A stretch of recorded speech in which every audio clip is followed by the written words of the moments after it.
Welcome back, guys, to the Call Out Podcast. We're going to be talking about Tony Ferguson versus Paddy Pimblett. We really wanted to bring this up because we want to talk about why they got matched up with each other. It's kind of a weird matchup, although we're going to enjoy it, but it's kind of a weird matchup. And we also want to predict. We want to predict who's going to win this fight. Rob, let's talk about it. Let's do it, bro, man. I think the matchup itself is really weird because you got Tony Ferguson coming off a loss against Bobby Green's Submission, by the way. which is crazy because you have people like Charles Who Oliveira couldn't submit him the whole couldn't fight. submit him the whole fight. You got people like Benio Dairouche who again couldn't submit him, and then you got the veteran thugs like Nate Diaz and Bobby Green getting it done. So that's just weird. Yeah. But So he's fighting Paddy he's now. fighting Paddy now, and which is very interesting because Paddy himself he's been gone all year. He had that questionable win against Jared Gordon, and now they're facing each other. If Tony Ferguson does happen to win against Paddy Pimblett, where does that put him? He could possibly win and maybe get kicked out the UFC, but the only reason that won't happen is because the UFC loves and the fan base loves Tony so much. But if he does get the win, what does that really do to him in the rankings, and who does he fight next? Now, if Paddy gets the win, after coming off that questionable win against Jared Gordon, you beat someone who's, I believe, on a 6-fight losing streak, and you're getting the old Tony Ferguson El Kukui. It's kind of like T. Woodley on his way out. Remember how like Usman beat him, and then right after Usman, Vicente Luque, right after Vicente Luque, Colby Covington, Gilbert Burns, and then out of the UFC. It's kind of the same for Tony Ferguson, but the only reason Tony Ferguson has been able to be in the UFC longer than T. Woodley is because he's actually been fighting better than T. Woodley, been performing better. He lost to Michael Chandler, but he did drop Michael Chandler in that fight. He lost to Bobby Green, but again, dropped Bobby Green. So he's been performing better, but it's just somewhere around the fight he ends up losing. Yeah, look, I don't want to badmouth, but I feel like he's almost like a sacrificial lamb, if I can say that. They're kind of feeding him to Paddy, but there could be some trouble for Paddy with this fight because Tony is a weird fighter to face. He's pretty funky.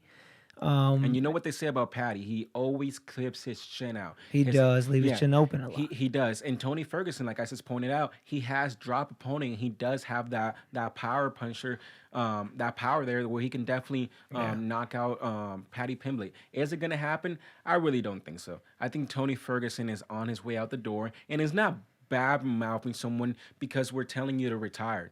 Like if it was basketball and we're seeing that you're not performing the same and you're used to drop 22 points a game and now you're dropping 9 points a game. They're gonna bring that up. Yeah, you used to play 15 minutes or 22 minutes. Now you're playing sevens. It's just comparisons, brother. Like it's part of the sport. And unfortunately, Tony Ferguson, you're on a 0-6 fighting streak right now, and they're putting you against someone who's a lot younger than you, who's a lot more motivated, I would say, than you.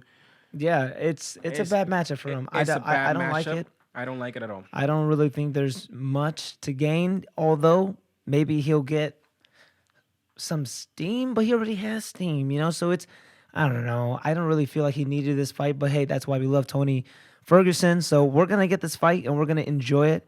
If I have to make a prediction, I would say Paddy's probably going to find a way to win, but I wouldn't be surprised if Tony does something weird to win like via split decision. Brother, say it. Because I personally think Paddy Pimblett's going to win.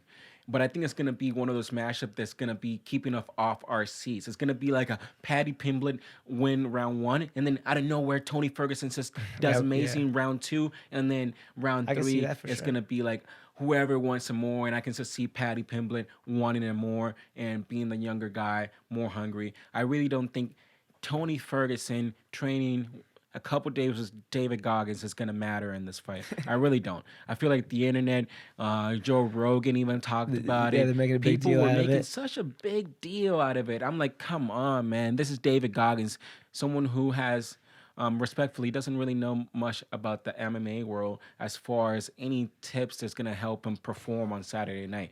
So I feel like that's not really going to help. And anything that's David Goggins just gave Tony Ferguson a good workout. So Tony Ferguson, we've always known him to be someone about his cardio. He's always been in there 5 rounds, 3 rounds. So I really don't think he had a cardio issue. So Maybe yeah, like at most, probably gonna be a workout yes. So and mental clarity don't let and mental don't let clarity. David Goggins training with Tony Ferguson.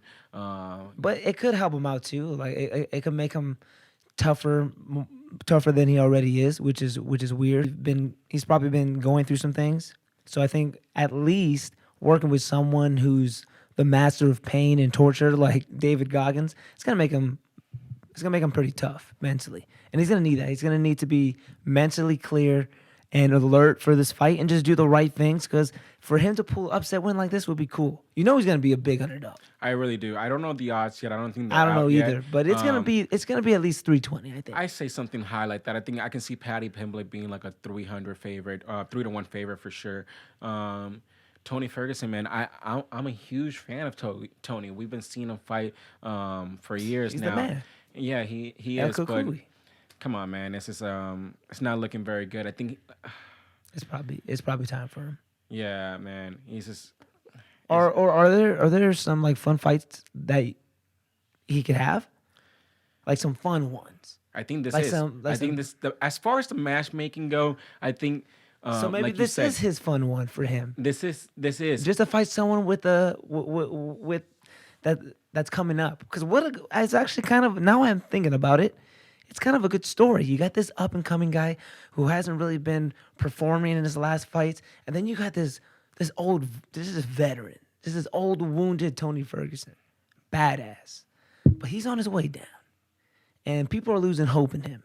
What if he shocks the world and beats this young buck that people are kind of like quote unquote afraid to fight him?